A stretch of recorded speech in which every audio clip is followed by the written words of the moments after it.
नमस्कार मु कमला आउ गोटे नुआ वीडियो रे आपण मानक स्वागत करूछि। आज रोषेई करिबा नेतुर माछ।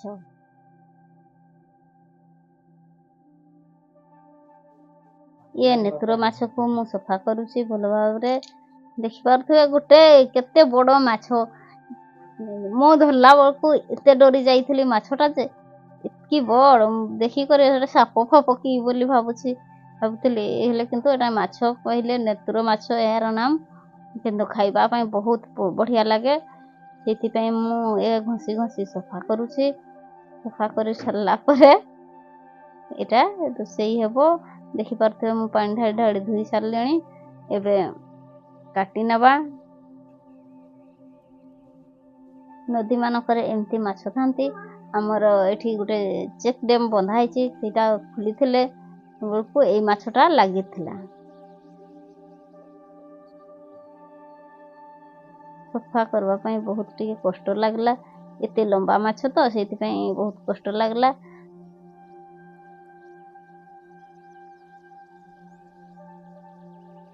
देखि पारथबे केते पानी से रेगधिया जगह रे घसी घसी सफा कली।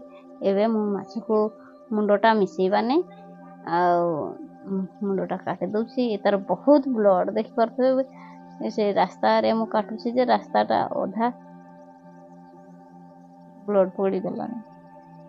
मु माछ को धोई धोई चिपड़ी करी गोटे बेला रे रखुछि।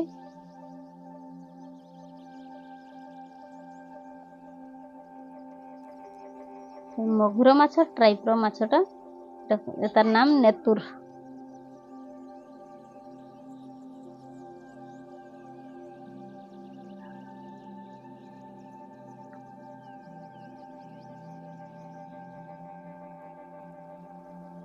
सफाई गला काटिकिना धुई सारली मु। एबे घर को नैबा तापरे मसला प्रस्तुत करिबा। किछि मु रेसुन नैछि, किछि अदा प्याज नैछि, जीरा नैछि, लंका दुईटा नैछि।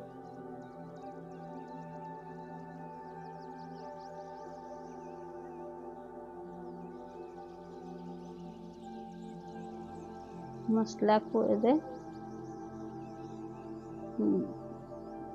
सफा करी चलला परे मसला को ग्राइंडिंग जार भीतर भर्ती करी। देखि पारथबे मु प्याज रसुन अदा सब को धुई नेली। पछरे मु जीरा को धुईबी।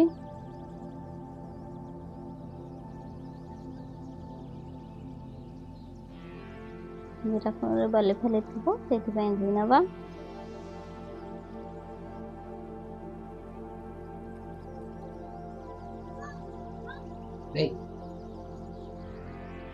धुई सरला परे आमे मसला ग्राइंडिंग करिबा।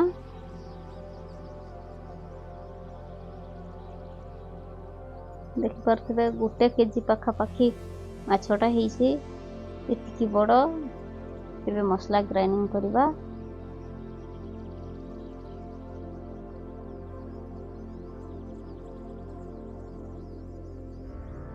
भात बसैछि भातटा को देखिबा। भात हे गलाना देखनबा।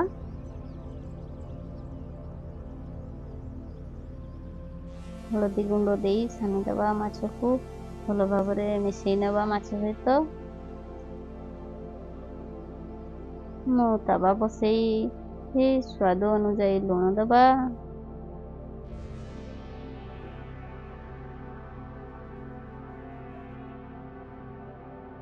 गरम मसला दबा।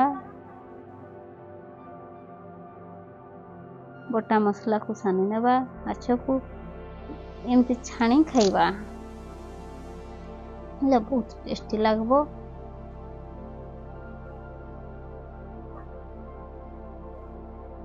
तवा गरम हो जाइछि। किछि तेल ढाळी नबा माछ छांकिबा पई मसला सहित। देखि पारथबे तवार तेल गरम हो जाइछि। हेले दु चारि साइड घुरई नबा तवारो। तापरे मु माछ को गोटे गोटे करी छाड़ी नबा।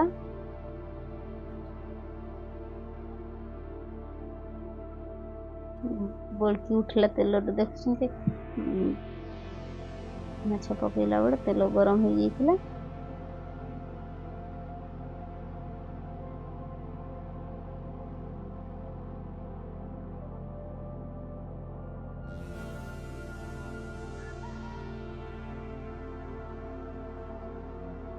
ଯେତିକି ମାଛ ଧରିବ ତାୱାରେ ସେତିକି ହିଁ ବ୍ୟବହାର କରୁଛି। ବେଶୀ ଦେଲେ ନା ତାୱାରୁ ମାଛ ପୋଡ଼ିଯିବ, ସେଥିପାଇଁ ମୁଁ କମ୍ ମାଛ ନେଇଛି।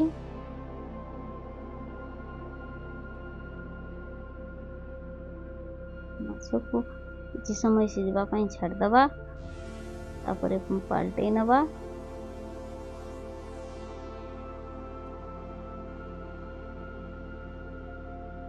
ଦେଖିପାରୁଥିବେ କିଛି ସମୟ ହେଇଗଲା, ମୁଁ ମାଛକୁ ପାଲଟେଇ ନେଉଛି।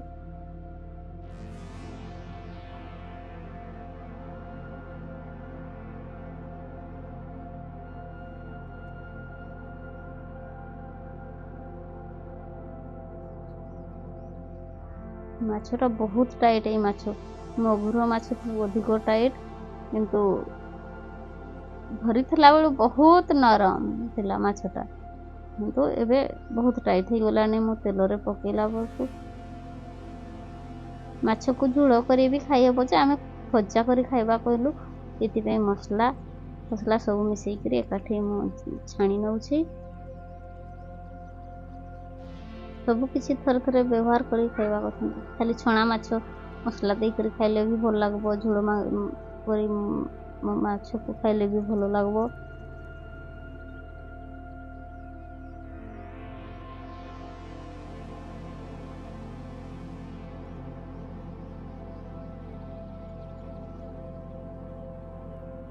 ମାଛକୁ ଆଉ ଥରେ ପୁଣି ଭଲ ଭାବରେ ପାଲଟେଇ ନେବା।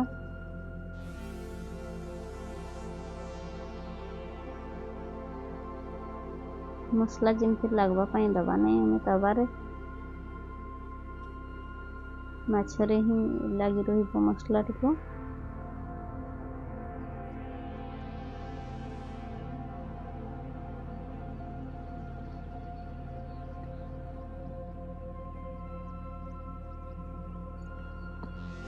ବହୁତ ଜଲ୍ଦି ଲାଗି ଯାଉଛି, ସେଥିପାଇଁ ମୁଁ କପଡ଼ା ଧରି ଇଏ କରୁଛି, ମାଛକୁ ପାଲଟଉଛି।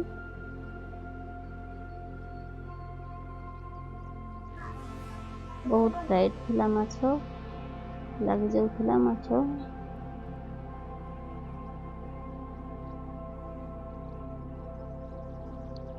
ମାଛକୁ ଏମିତି ଭଲ ଭାବରେ ପାଲଟେଇ ନେବା।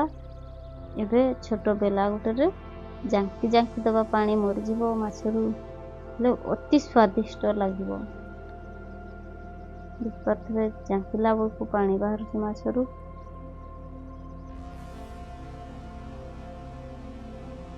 ଖୁସଣିରେ କିମ୍ବା ଜାଙ୍କିଲେ ସେତିକି ପ୍ରେସର ହେବ ନାହିଁ, ସେଥିପାଇଁ ମୁଁ ଛୋଟ ବେଲାରେ ମୁଁ ଜାଙ୍କି ଇଏ କରୁଛି, ପାଣି ବାହାର କରୁଛି ମାଛରୁ।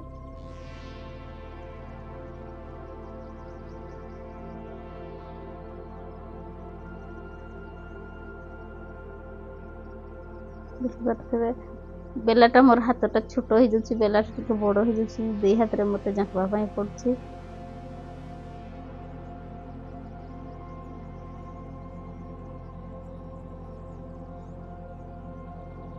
ମାଛ ହେଇ ଆସିଲାଣି, ଏଇ ଦେଖୁଛନ୍ତି ମୁଁ ବେଲାରେ ଜାଙ୍କୁଛି, ତାପରେ ପାଲଟେଇ ନେଇକରି ଆଉ ଥରେ ସେପଟୁ ଜାଙ୍କି ଦେଲା ପରେ ମାଛକୁ କାଢ଼ି ନେବା।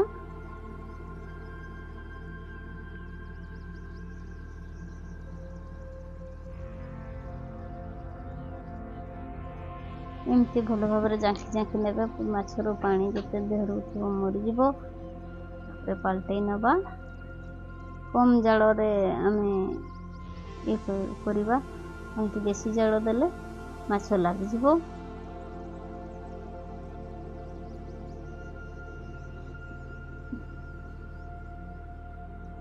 ମାଛ କେତେ ସୁନ୍ଦର ଟେଷ୍ଟି ଦେଖାଗଲାନି, ମାଛ ହେଇଗଲା।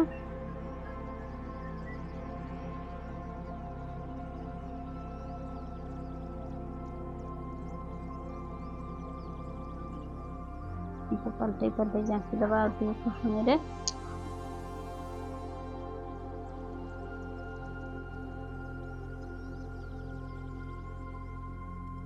ମାଛ ଭଲ ଭାବରେ ପାଲଟେଇ ନେଲେ ଦେଖିପାରୁଥିବେ କେତେ ସୁନ୍ଦର ଦେଖାଯାଉଛି।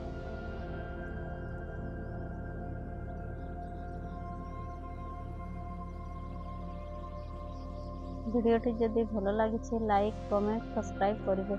ପୁଣି ଦେଖା ହବ ଆଉ ଗୋଟେ ନୂଆ ଭିଡ଼ିଓରେ। ସେ ପର୍ଯ୍ୟନ୍ତ ରହିଲି ନମସ୍କାର। ଜୟ ଜଗନ୍ନାଥ, ଜୟ ହିନ୍ଦ।